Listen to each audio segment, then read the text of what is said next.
વિદ્યાર્થી મિત્રો, છેલ્લા લેક્ચરમાં આપણે નસ સમીકરણના એક્ઝામ્પલની ગણતરી કરી હતી.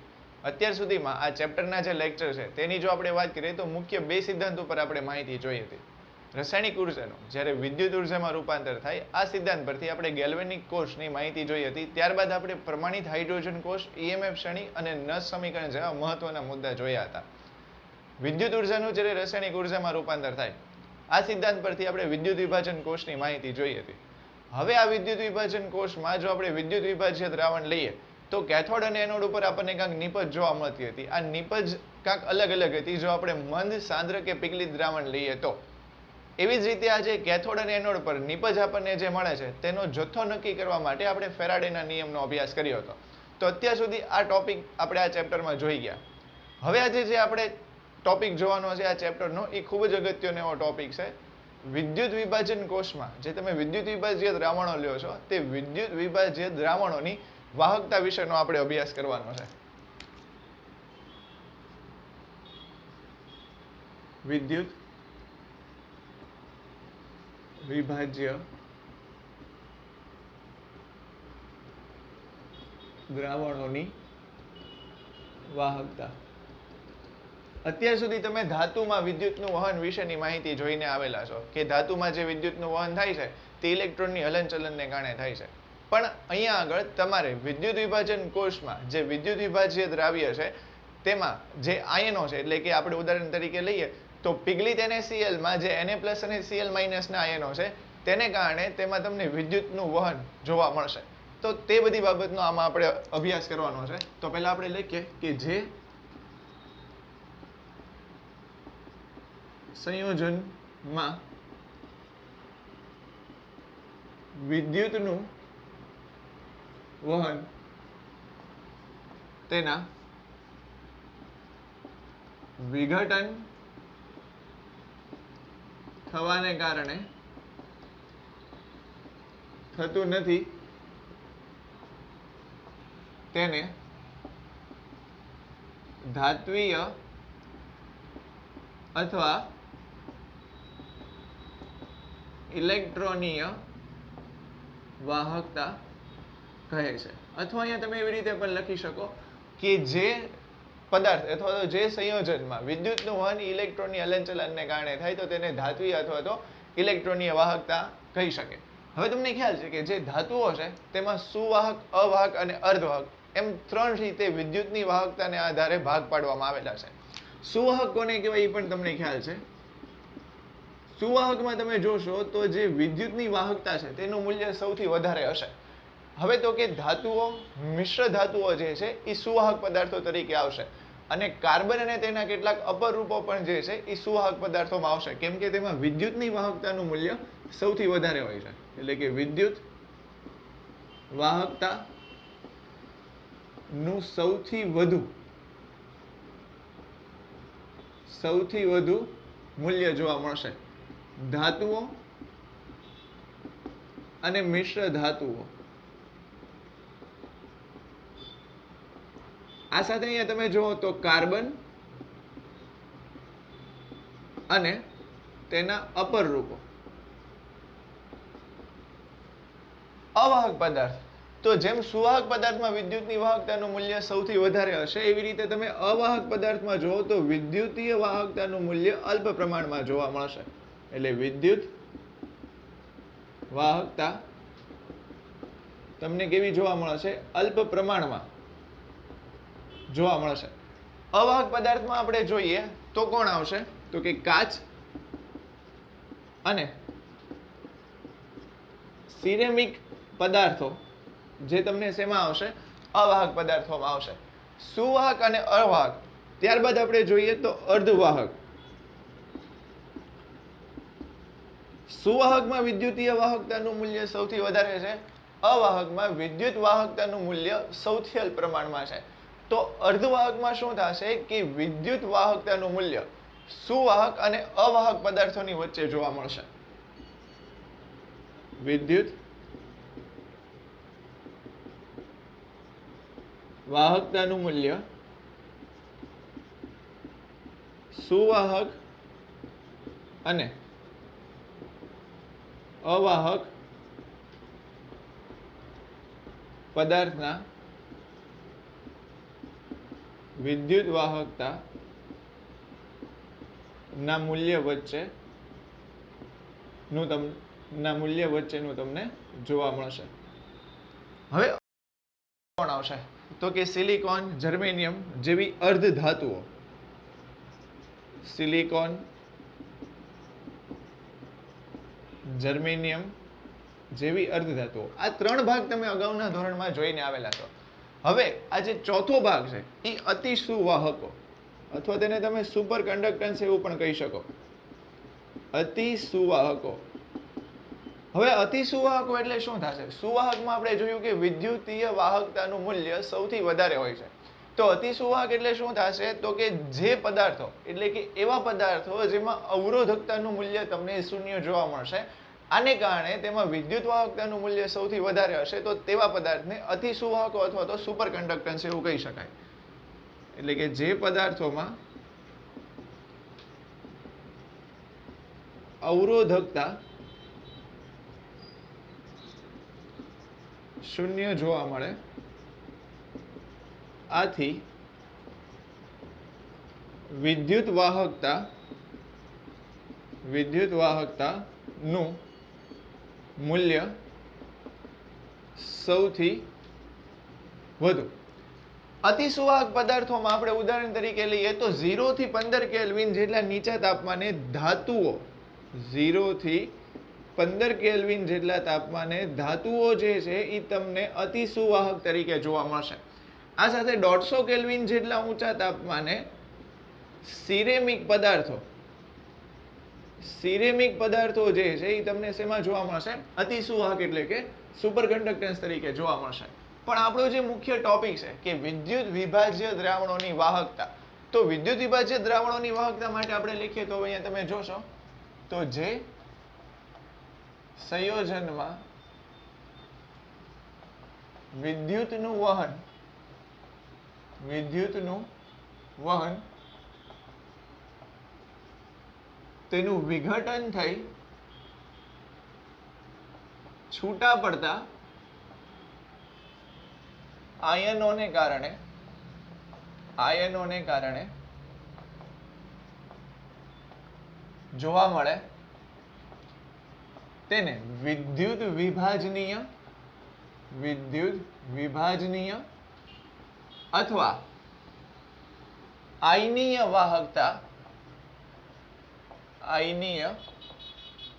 વાહકતા કહે છે. તો આ હતી વિદ્યુત વિભાજનીય કે આયનીય વાહકતા, જેનો આપણે અભ્યાસ કરવાનો છે. તેની સિમ્પલ વ્યાખ્યા કે જે સંયોજન છે એમાં વિદ્યુત પ્રવાહનું વહન જે તેના આયનો છે તેને કારણે થાય છે, તો તેને આપણે શું કહેશું? વિદ્યુત વિભાજનીય વાહકતા, અથવા તો આપણે તેને આયનીય વાહકતા કહેશું.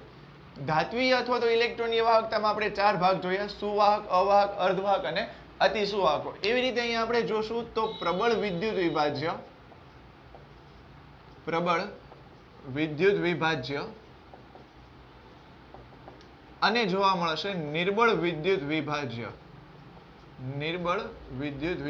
શબ્દ તમે ક્યાંક સાંભળીને જ આવ્યા હશો કે પ્રબળ વિદ્યુત વિભાજ્ય અને નિર્બળ વિદ્યુત વિભાજ્ય કોને કહેવાય?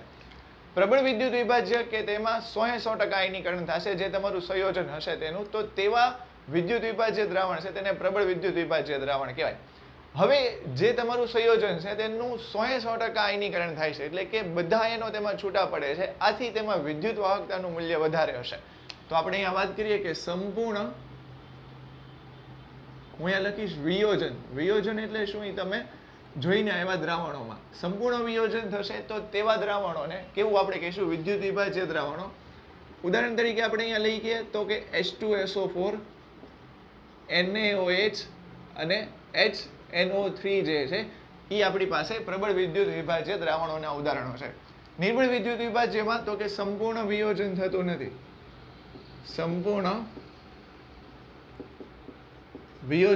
નથી. એના ઉદાહરણમાં અહીંયા તમે જોશો તો CH3COOH, HCN અને H2CO3 જે છે એ નિર્બળ વિદ્યુત વિભાજ્ય દ્રાવણોના ઉદાહરણો છે. તો આ બેઝિક માહિતી હતી કે વિદ્યુત વિભાજનીય અથવા તો આયનીય વાહકતા કોને કહેવાય? એના બે પ્રકાર, પ્રબળ વિદ્યુત વિભાજ્ય અને નિર્બળ વિદ્યુત વિભાજ્ય. પ્રબળ વિદ્યુત વિભાજ્યમાં તમે વિદ્યુતીય વાહકતાનું મૂલ્ય વધારે જોવા મળશે. જેમ ધાત્વિય વાહકોમાં સુવાહક પદાર્થોમાં વિદ્યુત વાહકતાનું મૂલ્ય તમને વધારે જોવા મળે, એવી જ રીતે નિર્બળ વિદ્યુત વિભાજ્યમાં તમને વિદ્યુત વાહકતાનું મૂલ્ય ઓછું જોવા મળશે. હવે આપણે અહીંયા વાત જેમ કરી અતિ સુવાહકમાં કે આ જે અવરોધકતા છે એ અવરોધકતાનું મૂલ્ય આપણને કેવું જોવા મળે? શૂન્ય જોવા મળે. તો તેમાં સૌથી વધારે વિદ્યુતીય વાહકતા તમને જોવા મળશે. તો આ અવરોધકતા એટલે શું? જો તમને થોડું યાદ આવી ગયું હશે કે અવરોધકતા એટલે રો ને જે આપણને અવરોધ પરથી આપણે મેળવી શકતા હતા. હવે અવરોધનો તમે અગાઉના ધોરણમાં અભ્યાસ કરીને આવેલા છો કે ઓહમના નિયમ બનશે R is equal to V upon I. V voltage અને I તમને એમ્પિયર એવું દર્શાવે છે. તો આપણે અહીંયા પહેલા વાત કરીએ અવરોધની અને ત્યારબાદ આપણે અવરોધકતા વિશે જોઈએ.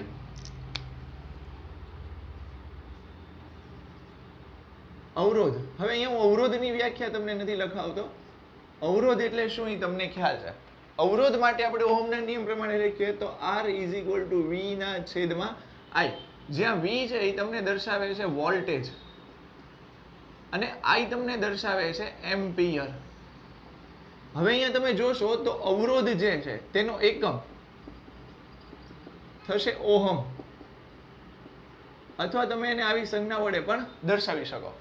આ સાથે જે અવરોધ છે, જે ધાત્વીય વાહકતા તમે અગાઉના ધોરણમાં જોઈને આવ્યા છો, અવરોધ એ ધાતુમાં વાહકતા માટે છે, જેમાં તમે ક્યાંક આવી રીતનો સંબંધ જોયો હતો કે R ચલે છે L ના છેદમાં A. હવે આ જે L છે એ તમને શું દર્શાવે છે કે કોઈ ધાતુ છે તો એ ધાતુની લંબાઈ એટલે કે જે ધાતુના તારની લંબાઈ અને એ તમને આડછેદનું ક્ષેત્રફળ એવું દર્શાવે છે. બરોબર છે. પણ અહીંયા તમારે જે વાત કરવાની છે એ કોની વાત કરવાની છે? તો કે વિદ્યુત વિભાજ્ય દ્રાવણોની વાત કરવાની છે. હવે વિદ્યુત વિભાજ્ય દ્રાવણોમાં સ્વાભાવિક રીતે તમે તાર માટે લંબાઈ અને તો આડછેદનું ક્ષેત્રફળ એવી રીતે ન લઈ શકો. તો વિદ્યુત વિભાજ્ય દ્રાવણોની જે વાહકતા છે તેમાં L અને A અવરોધ માટે આપણે કઈ રીતે લેશું? તો તમને આ થોડું યાદ હશે કે આ વિદ્યુત વિભાજન કોષ છે. યાદ કરો, આપણે બહુ સમય પહેલા ભણેલા હતા. આ વિદ્યુત વિભાજન કોષમાં આપણે વિદ્યુત વિભાજ્ય દ્રાવણ લઈએ છીએ અને તેમાં આપણે બે વિદ્યુત ધ્રુવો રાખીએ છીએ. આ જે વિદ્યુત ધ્રુવ છે તેને આપણે અનુક્રમે કેથોડ અને એનોડ એવું કહીએ છીએ. અને જે બાહ્ય પરિપથમાંથી બેટરી જોડેલ છે તેમાંથી વિદ્યુત પ્રવાહ પસાર કરીએ એટલે એમાં આપણને ભિન્ન ભિન્ન નિપજકાંક જોવા મળતી હતી.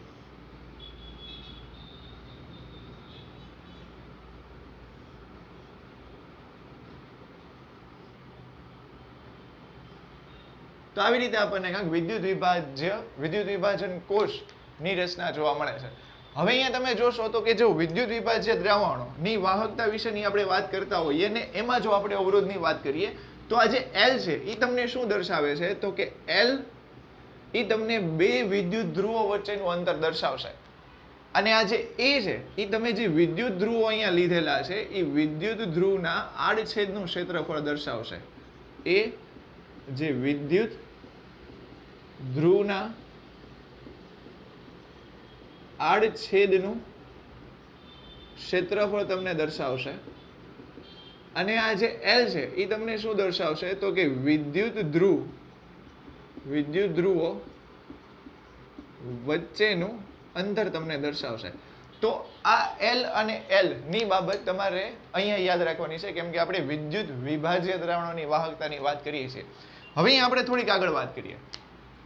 અવરોધ એટલે કે R ચલે છે L ના છેદમાં A. એમાં જે ચલે છે એની નિશાની છે તેને હું દૂર કરું તો સમપ્રમાણતાનો અચળાંક ρ મારે આવી રીતે કાંઈક મૂકવો પડશે.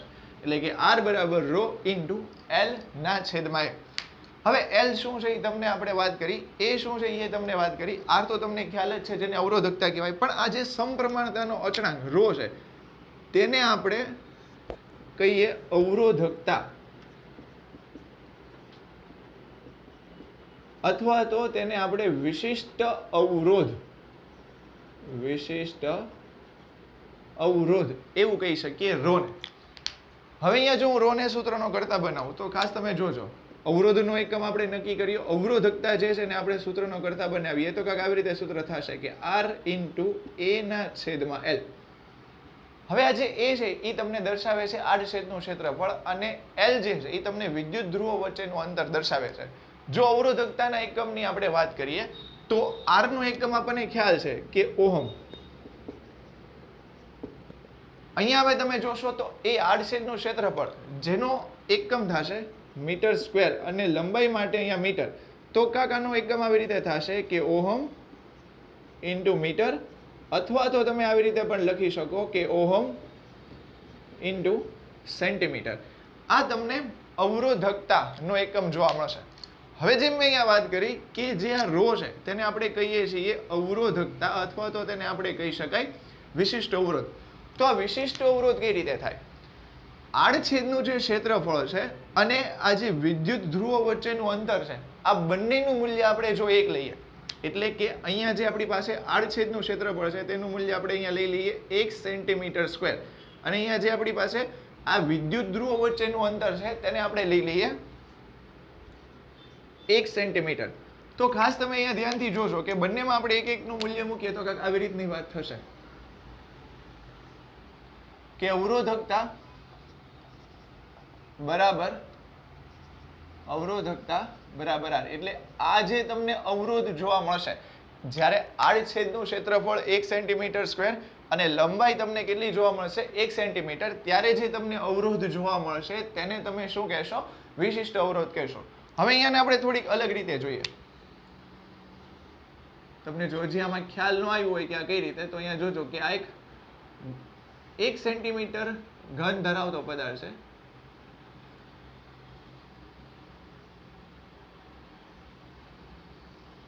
આ પદાર્થમાં તમે જુઓ ને તો આની માટે હું અહીંયા લઈ લઉં 1 સેન્ટીમીટર લંબાઈ મેં લઈ લીધી 1 સેન્ટીમીટર. બધી સાઈડની લંબાઈ જે છે કેટલી છે? 1 સેન્ટીમીટર. આના જે આડછેદનું ક્ષેત્રફળ છે એ આડછેદનું ક્ષેત્રફળ હું કેટલું લઈ લઈશ? 1 સેન્ટીમીટર સ્ક્વેર લઈ લઈશ. એટલે અહીંયા તમે જોશો ને તો આ જે 1 સેન્ટીમીટર ઘન ધરાવતો પદાર્થ છે એમાં જો હું આયનીય દ્રાવણ કોઈ લઈશ અને આ જે આયનીય દ્રાવણો છે તેમાં જે મને અવરોધ જોવા મળશે 1 સેન્ટીમીટર ઘનમાં જે આયનીય દ્રાવણમાં જે મને અવરોધ જોવા મળશે તેને હું કહીશ વિશિષ્ટ અવરોધ. ફરીથી હું એક વખત એક્સપ્લેન કરું કે જો આ એક આખો વિદ્યુત વિભાજન કોષ છે, આ વિદ્યુત વિભાજન કોષમાં તમે ગમે ત્યાંથી 1 સેન્ટીમીટર ઘન જેટલો ભાગ લઈ એમાં જેટલું વિદ્યુત વિભાજ્ય દ્રાવણ તમને જોવા મળે, એ વિદ્યુત વિભાજ્ય દ્રાવણનું જે અવરોધ હશે તેને આપણે શું કહીશું? વિશિષ્ટ અવરોધ, અથવા તો તેને આપણે કહી શકીએ અવરોધકતા એવું કહી શકીએ. એટલે અહીંયા જો હું વ્યાખ્યા લખું તો ખાસ જોજો કે 1 સેન્ટીમીટર ઘનમાં રહેલા દ્રાવણના અવરોધને તેનો ને વિશિષ્ટ અવરોધ કહે છે. હવે ફરીથી એક વખત સમજો કે અહીંયા જે 1 સેન્ટીમીટર ઘન છે એને તમે 1 ml એવું પણ કહી શકો. એટલે કે જે 1 ml દ્રાવણ તમારી પાસે છે, એ 1 ml દ્રાવણમાં જે તમને અવરોધ જોવા મળે છે તેને તમે શું કહેશો? વિશિષ્ટ અવરોધ, અથવા તો તેને તમે અવરોધકતા એવું કહી શકો. કોઈ આની અંદર એવું રોકેટ સાયન્સ નથી. ફક્ત ખાલી અહીંયા તમારે એવું યાદ રાખવાનું છે કે જે આડછેદનું ક્ષેત્રફળ 1 સેન્ટીમીટર સ્ક્વેર અને લંબાઈ તમને 1 સેન્ટીમીટર આપેલી હોય તો જે અવરોધ થશે તેને આપણે શું કહેશું? વિશિષ્ટ અવરોધ એવું કહેશું. આવું તમે સિમ્પલ ભાષામાં પણ યાદ રાખી શકો જો આમાં તમને થોડી કન્ફ્યુઝન ક્રિએટ થતી હોય તો. હવે અહીં આપણે વાત કરી અવરોધની અને અવરોધકતાની. ત્યારબાદ આપણે વાત કરીએ વાહકતા. હવે વાહકતા પહેલા તો કોને કહેવાય? તો કે અવરોધના વ્યસ્તને શું કહેવામાં આવશે? વાહકતા એવું કહેવામાં આવે. અવરોધના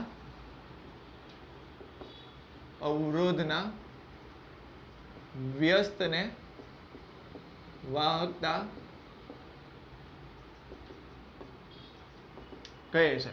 તો એની માટે જે વાહકતા છે, અવરોધને આપણે આર વડે દર્શાવતા હતા, અવરોધકતાને આપણે રો વડે દર્શાવતા હતા, એવી રીતે આ જે વાહકતા છે એ વાહકતાને કંઈક આવી રીતે દર્શાવાશે જી વડે, કેપિટલ જી. એટલે કે જી ઇઝ ઇક્વલ ટુ 1/r, કેમ કે અવરોધકતાના વ્યસ્તને આપણે શું કહીએ છીએ? વાહકતા. અહીંયા જો આપણે એકમની વાત કરીએ તો 1/r, એટલે કે અવરોધ જે છે તેનો એકમ આપણે શું કહીએ તો કે ઓહમ. એટલે અહીંયાનો એકમ કાંઈક આવી રીતે થશે કે અહીંયા તમે લખી શકો કે ઓહમ ઇનવર્સ, અથવા તો અહીંયા તમે લખી શકો મો, ને અથવા તો અહીંયા તમે લખી શકો સિમેન્સ. આ જે સિમેન્સ એકમ છે એ તમને ચોપડીમાં મોટા ભાગની જગ્યાએ જોવા મળશે. તો આપણે જે આ વાત કરી એ વાહકતાની વાત કરી. જેમ અવરોધકતામાં આપણે જોયું કે વિશિષ્ટ અવરોધ, અવરોધકતા અને વિશિષ્ટ અવરોધની વાત કરી, એવી રીતે વાહકતામાં આપણે વાત કરીએ કે વિશિષ્ટ વાહકતા, વિશિષ્ટ વાહકતા. તો વિશિષ્ટ વાહકતા કોને કહેવાય? અવરોધના વ્યસ્તને આપણે શું કીધું? વાહકતા કીધું. તો અવરોધકતાના વ્યસ્તને, અવરોધકતાના વ્યસ્તને શું કહેવામાં આવે છે? વિશિષ્ટ વાહકતા એવું કહેવામાં આવે છે. અને આ જે વિશિષ્ટ વાહકતા છે, જેમ કે વાહકતાને આપણે દર્શાવ્યું કેપિટલ G વડે, તો આ જે વિશિષ્ટ વાહકતા છે તેને કપ્પા કે વડે એવું દર્શાવવામાં આવે છે.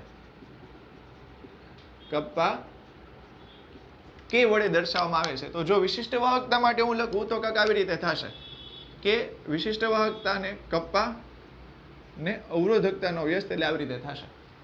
હવે જો આપણે આના એકમની વાત કરીએ તો અવરોધકતા માટેનો આપણે એકમ જોયો હતો કે ઓહમ ઇન્ટુ મીટર અથવા તો ઓહમ ઇન્ટુ સેન્ટીમીટર. આ બંનેમાંથી તમે કોઈ પણ લઈ શકો છો. તો અહીંયા તમે જોશો તો અવરોધકતા માટે હું અહીંયા લખીશ કે ઓહમ ઇન્ટુ સેન્ટીમીટર.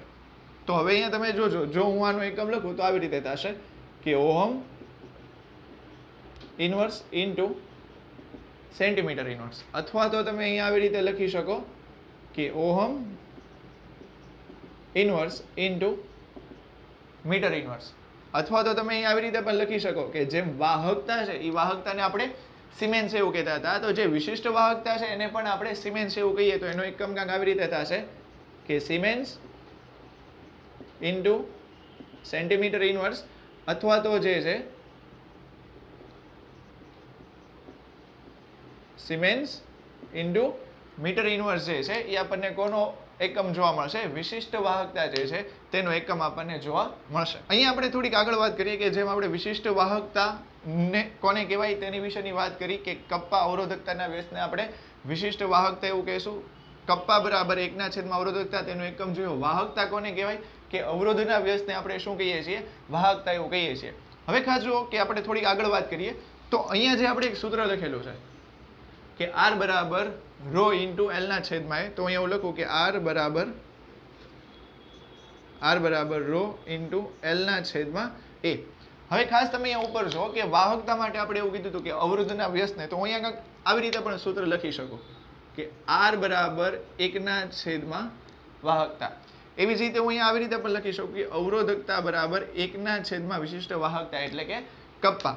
તો આ જે R છે તેની માટે હું અહીંયા કિંમત મૂકીશ કે 1/, G બરાબર આ જે અવરોધકતા છે એ અવરોધકતા માટે શું થઈ જશે? તો કે 1/, કપ્પા ઇન્ટુ L/A.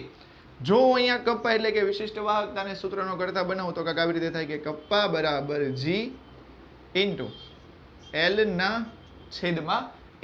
તો આ જે તમને જોવા મળશે એ કોનું સૂત્ર જોવા મળશે? કપ્પા એટલે કે જે વિશિષ્ટ વાહકતા છે તેનું તમને સૂત્ર જોવા મળશે.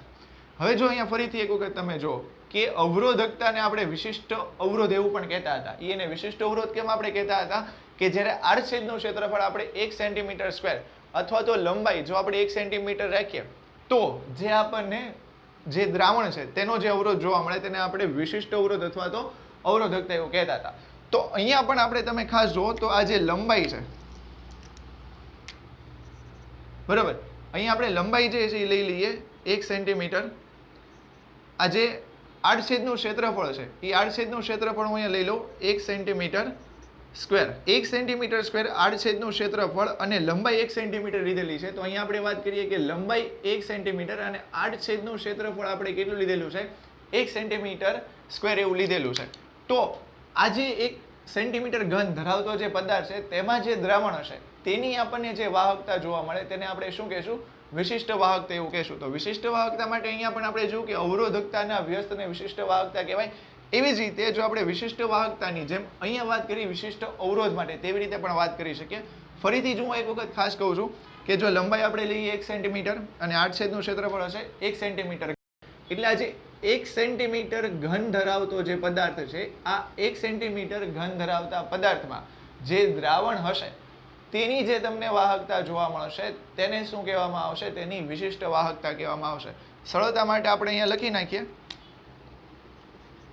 કે 1 સેન્ટીમીટર ઘન માં દ્રાવણની વાહકતાને શું કહેવામાં આવશે? વિશિષ્ટ વાહકતા કહે છે. બરોબર છે. તો આ રીતે વિશિષ્ટ વાહકતા ને તમે લખી શકો.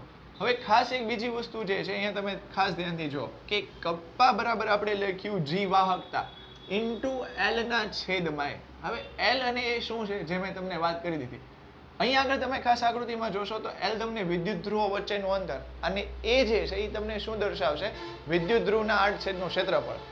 આ એલ અપોન એ નું જે મૂલ્ય છે એ વિદ્યુત વિભાજન કોષ માટે નિશ્ચિત હશે. હું તમને સીધી રીતે કહું તો જે વિદ્યુત વિભાજન કોષમાં તમે પ્રયોગ કરશો તો ધારો કે તમે કોઈ જે વિદ્યુત ધ્રુવો વચ્ચેનું અંતર છે એ તમે રાખ્યું 2 સેન્ટીમીટર, તો 2 સેન્ટીમીટર વિદ્યુત ધ્રુવો વચ્ચેનું અંતર તમે પ્રયોગ દરમિયાન બદલતા તો નહીં રહ્યો કે તમને અચાનક મન થયું તો તમે 2 માંથી 5 સેન્ટીમીટર કરી નાખ્યું, અચાનક તમે મન થયું તો 2 માંથી તમે 10 સેન્ટીમીટર, એવું તો તમે કરવાના નથી.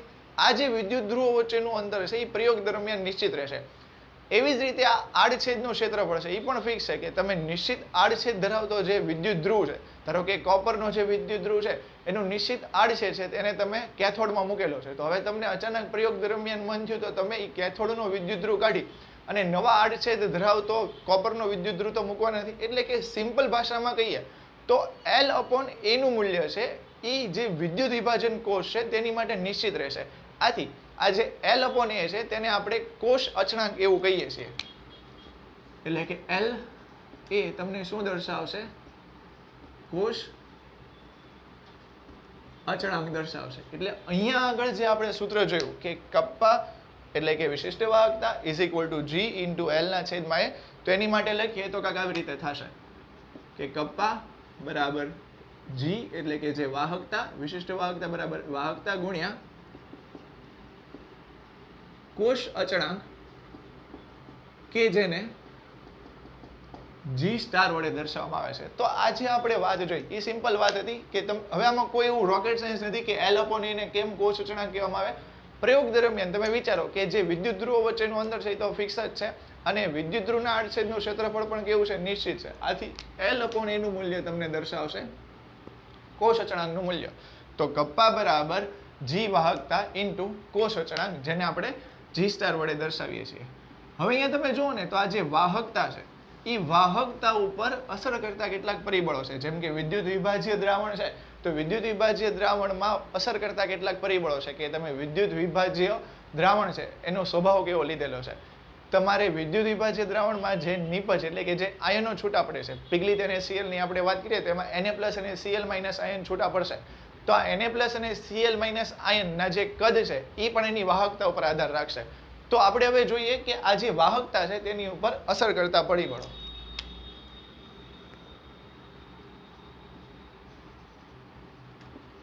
વિદ્યુત વિભાજ્ય દ્રાવણની વાહકતા પર અસર કરતા પરિબળો.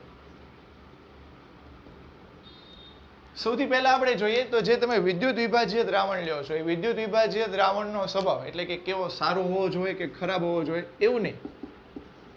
વિદ્યુત વિભાજ્ય દ્રાવણનો સ્વભાવ. હવે આપણે વાત કરી કે આયનીય વાહકતા અને જ્યારે આપણે વિદ્યુત વિભાજનીય દ્રાવણની વ્યાખ્યા જોઈ વાહકતાની, જ્યારે આપણે વ્યાખ્યા જોઈ ત્યારે આપણે એવું કીધું હતું કે પ્રબળ વિદ્યુત વિભાજ્ય અને નિર્બળ વિદ્યુત વિભાજ્ય. પ્રબળ વિદ્યુત વિભાજ્યમાં વિદ્યુત વાહકતાનું મૂલ્ય વધારે હોય અને નિર્બળ વિદ્યુત વિભાજ્યમાં વાહકતાનું મૂલ્ય કેવું હશે? ઓછું હશે. એટલે જો અહીંયા તમે વિદ્યુત વિભાજ્ય દ્રાવણ છે એ તમારી પાસે પ્રબળ વિદ્યુત વિભાજ્ય હશે તો વાહકતા સ્વાભાવિક છે કે કેવી હશે? વધારે હશે. અને જો અહીંયા તમારી પાસે નિર્બળ વિદ્યુત વિભાજ્ય છે તો ત્યાં તમને વાહકતા કેવી જોવા મળશે? ઓછી જોવા મળશે. એટલે કે પ્રબળ વિદ્યુત વિભાજ્ય જે છે તેમાં તમને કેવી જોવા મળશે? વધુ વાહકતા જોવા મળશે. અને જે નિર્બળ વિદ્યુત વિભાજ્ય છે દ્રાવણો, હો ભાઈ, તેમાં તમને કેવી જોવા મળશે? ઓછી વાહકતા જોવા મળશે. ત્યારબાદ પછી જે વિદ્યુત વિભાજ્ય દ્રાવણને તમે ઉમેરો છો અને એમાંથી જે આયનો છૂટા પડે છે એ આયનોનું કદ અને તેની દ્રાવક યોજનની જે ક્ષમતા છે તે પણ તેની વાહકતા ઉપર અસર કરશે. એટલે બીજો આપણે પોઈન્ટ જોઈએ તો નિપજેલા આયનનું કદ અને દ્રાવક યોજન. હવે આ દ્રાવક યોજન શું છે એ આપણે એસ વિભાગમાં ભણી ગયા છે. તમે જો કે નિપજના આયનનું કદ, જેમ આયનનું કદ મોટું હશે તેમ તેની વાહકતા ઓછી જોવા મળશે. બરાબર, જેનું વજન વધારે હશે તે સરળતાથી જે છે એ મુવમેન્ટ કરી શકશે નહીં. એટલે કે જેમ નિપજના આયનનું કદ વધારે હશે તેમ તેની વાહકતા પણ ઓછી જોવા મળશે. એવી જ રીતે જે દ્રાવક યોજન છે એ દ્રાવક યોજન જેમ તમને વધારે, એનું મૂલ્ય વધારે હશે તેમ તમને વિદ્યુત વાહકતાનું મૂલ્ય પણ કેવું જોવા મળશે? ઓછું જોવા મળશે. એટલે કે અહીંયા આપણે જોઈએ કે આયન નું કદ મોટું અને દ્રાવક યોજન વધુ, તેમ વાહકતા જે છે એ તમને કેવી જોવા મળશે? ઓછી જોવા મળશે. હવે ત્રીજો પોઈન્ટ જે છે, આ વિદ્યુત વિભાજ્ય દ્રાવણ છે એને તમે જે દ્રાવકમાં ઉમેરો છો એ દ્રાવકનો સ્વભાવ અને તેની સ્નિગ્ધતા. દ્રાવકનો સ્વભાવ અને સ્નિગ્ધતા. હવે દ્રાવકનો સ્વભાવ કેવો હોવો જોઈએ? વિદ્યુત વિભાજ્ય દ્રાવણ તો પ્રબળ અને નિર્બળ હોય તો એની ઉપરથી આપણે વાહકતા નક્કી કરી, પણ દ્રાવકનો સ્વભાવ કેવો હોવો જોઈએ? દ્રાવક તમારું ધ્રુવીય હોવું જોઈએ. જેમ ધ્રુવીય દ્રાવક હશે તેમ તમને આયનો છૂટા પડશે અને તેમ વિદ્યુતીય વાહકતા સરળતાથી થઈ શકશે. એવી જ રીતે અહીંયા તમે જોશો તો સ્નિગ્ધતા. સ્નિગ્ધતા એટલે શું થશે? તો કે જેમ સ્નિગ્ધતા વધારે હશે, આપણે ઉદાહરણ લઈને સીધી વાત કરીએ તો તેલ અને પાણી, આ તેલની સ્નિગ્ધતા વધારે છે. તો આ તેલની સ્નિગ્ધતા વધારે હોવાને કારણે તેમાં વિદ્યુત વાહકતા ઓછી થશે. જ્યારે પાણીમાં સ્નિગ્ધતા ઓછી છે, આથી તેમાં વિદ્યુત વાહકતાનું મૂલ્ય તમને કેવું જોવા મળશે? વધારે જોવા મળશે. એટલે હવે અહીંયા તમને ખ્યાલ આવી ગયો હશે. ફક્ત આપણે સિમ્પલ ભાષામાં એવું લખીએ કે દ્રાવક ધ્રુવીય અને સ્નિગ્ધતા ઓછી, તેમ વાહકતા વધારે. જેમ વિદ્યુત વિભાજ્ય દ્રાવણોનો સ્વભાવ જોયો, તેના આયનનું કદ અને તેને જે દ્રાવકમાં ઉમેરવામાં આવે છે તેનો સ્વભાવ જોયો, પણ આ જે વિદ્યુત વિભાજ્ય દ્રાવણ છે એ વિદ્યુત વિભાજ્ય દ્રાવણની સાંદ્રતા પણ વાહકતાને અસર કરશે. તો આપણે જોઈએ કે વિદ્યુત વિભાજ્ય દ્રાવણની સાંદ્રતા. તો ખાસ એક વખત અહીંયા તમે જોશો કે વિદ્યુત વિભાજ્ય દ્રાવણની સાંદ્રતા એટલે કઈ રીતે, હું જે બોલું એમાં ખાસ ધ્યાન રાખજો. સાંદ્ર માટે આપણે પહેલા વાત કરીએ. સાંદ્ર માટે આપણે બે લઈએ, પ્રબળ અને નિર્બળ. બે જ ઓપ્શન છે, પ્રબળ અને નિર્બળ વિદ્યુત વિભાજ્ય. જો તમારી પાસે પ્રબળ વિદ્યુત વિભાજ્ય દ્રાવણ છે જે સાંદ્ર છે, તો તમને ખ્યાલ છે કે પ્રબળ વિદ્યુત વિભાજ્યમાં આયનીકરણ તેનું વધારે થશે. એટલે કે તેમાં 100% જે છે આયનો છૂટા પડશે, પણ તેમાં સાંદ્રતા વધારે છે. આથી તેમાં જે ઘટક કણો છે તેની વચ્ચે અંદરો અંદર જે આકર્ષણ બળ છે તેનું મૂલ્ય ખૂબ વધારે જોવા મળશે. આથી તેમાં વાહકતાનું મૂલ્ય ઓછું હશે. એટલે ખાસ સમજો કે જો તમારી પાસે પ્રબળ વિદ્યુત વિભાજ્ય દ્રાવણ છે પણ તેની સાંદ્રતા વધારે છે, એટલે કે NaCl નું સાંદ્ર દ્રાવણ છે, આ સાંદ્ર દ્રાવણ વિદ્યુત વિભાજ્ય છે, છતાં પણ તમે એમાં જોશો તો તમને તેની વાહકતાનું મૂલ્ય કેવું જોવા મળશે? ઓછું. કેમ કે તેમાં સાંદ્રતા વધારે હોવાને કારણે આયનો વચ્ચે જે આકર્ષણ બળ છે તેનું મૂલ્ય વધારે હશે. સિમ્પલ એવી રીતે નિર્બળ વિદ્યુત વિભાજ્યમાં જો તમે સાંદ્રતા વધારે લ્યો તો નિર્બળ વિદ્યુત વિભાજ્યમાં તો આયનીકરણ જ તે ઓછું થાય છે. આથી તેમાં વાહકતાનું મૂલ્ય તમને કેવું જોવા મળશે? ઓછું જોવા મળશે. હવે વાત કરીએ આપણે મંદ દ્રાવણ, એટલે કે જો તમારી પાસે પ્રબળ વિદ્યુત વિભાજ્ય દ્રાવણ કેવું હોય? મંદ હોય. તો પ્રબળ વિદ્યુત વિભાજ્ય દ્રાવણ જો મંદ હશે તો અહીંયા તમે જોશો સાંદ્રમાં આપણે જોયું કે પ્રબળ વિદ્યુત વિભાજ્ય દ્રાવણમાં જે આયનો છે તેની વચ્ચે આંતરાણવીય આકર્ષણ બળ વધારે હતું. જ્યારે પ્રબળ વિદ્યુત વિભાજ્ય દ્રાવણ તમારી પાસે મંદ હશે તો એમાં સંપૂર્ણપણે આયનીકરણ તો થશે, પણ એની અંદર જે આયનોનું આકર્ષણ બળ હશે, એટલે અંદરો અંદર જે આકર્ષણ બળ લાગતું હશે તેનું મૂલ્ય ઓછું હશે, આથી તેમાં વાહકતા વધશે. જ્યારે તમે નિર્બળ વિદ્યુત વિભાજ્ય દ્રાવણમાં સમજો તો જેમ નિર્બળ વિદ્યુત વિભાજ્યને તમે મંદ કરતા જાવ એટલે પાણીનું પ્રમાણ વધારતા જશો તેમ તેમ શું થતું જશે કે તેમાં આલ્ફાનું મૂલ્ય વધતું જશે, એટલે કે તમને છૂટા પડતા આયનો વધતા જશે, આથી તેમાં વાહકતા પણ તમને કેવી થતી જોવા મળશે? વધતી જોવા મળશે. સાંદ્ર નિર્બળ વિદ્યુત વિભાજ્ય દ્રાવણ છે તેની કમ્પેરિઝનમાં. તો અહીંયા આપણે સિમ્પલ ભાષામાં આપણે લખીએ કે જો તમારી પાસે સાંદ્ર દ્રાવણ હોય, કેવું હશે? પ્રબળ વિદ્યુત વિભાજ્ય, તો શું જોવા મળશે? ઓછી વાહકતા. કેમ ઓછી વાહકતા જોવા મળશે? તો આકર્ષણ બળને કારણે. અહીંયા મેં શોર્ટ પોઈન્ટમાં લખેલું છે, તમે તમારી રીતે પણ સમજીને તમારી નોટ્સ છે એ સાથે બનાવી શકો. નિર્બળ વિદ્યુત વિભાજ્ય, તો અહીંયા તમે જોશો તો તમને વાહકતા કેવી જોવા મળશે? ઓછી, કેમ કે તેમાં આયનીકરણ પર કેવું જોવા મળે છે? ઓછું જોવા મળે છે. હવે અહીંયા તમે વાત કરીએ મંદ, તો પ્રબળ વિદ્યુત વિભાજ્ય માં અહીંયા તમે જોશો તો શું થઈ જશે? વધુ વાહકતા જોવા મળશે, કારણ કે જે આયનો વચ્ચેનું આકર્ષણ બળ છે તેનું પ્રમાણ સાંદ્ર કરતા જે છે એ કેવું થશે? ઓછું, એટલે વાહકતા વધશે. અને નિર્બળ વિદ્યુત વિભાજ્ય જે છે તેમાં પણ તમને વાહકતા જે છે એ કેવી જોવા મળશે? વધુ જોવા મળશે, જો તમે સાંદ્રની કમ્પેરિઝનમાં વાત કરો તો. તો આ રીતે જે છે એ આપણે વિદ્યુત વિભાજ્ય દ્રાવણ છે તેની સાંદ્રતાની વાત કરી. હવે છેલ્લો જે મુખ્ય પરિબળ, તાપમાન, કે જો તમે તાપમાન વધારો તો શું થાય? જો તમે તાપમાન વધારશો તો વિદ્યુત વિભાજ્ય દ્રાવણની વાહકતામાં વધારો થશે, કેમ કે તાપમાનમાં વધારો કરતા જે આયનો છૂટા પડે છે તેનું પ્રમાણ વધશે, આથી તેની વાહકતામાં વધારો થશે. આપણને ખ્યાલ જ છે કે વિદ્યુત વિભાજ્ય દ્રાવણની વાહકતાનો સંપૂર્ણ આધાર તેના જે આયનો છે તેની ઉપર રહેલો છે, એટલે તાપમાન વધારશો તો વધુ ને વધુ આયનો છૂટા પડશે, આથી તેની વાહકતામાં જે છે એ શું થશે? વધારો થશે. તો અહીંયા આપણે લખીએ સિમ્પલમાં કે વધે તો વધે, એટલે કે તાપમાન વધે તો વાહકતા પણ શું થઈ જશે? આપણને વધતી જોવા મળશે. તો આપણે વિદ્યુત વિભાજ્ય દ્રાવણની વાત કરી. હવે આપણે અહીંયા સિમ્પલ વાત જોઈએ કે જો ધાતુ હોય તો ધાતુમાં કઈ રીતે વાહકતા આધાર રાખે? પહેલા તો જે ધાતુ છે તેનું બંધારણ આધારભૂત રહેશે તેમાં વિદ્યુતની વાહકતા માટે.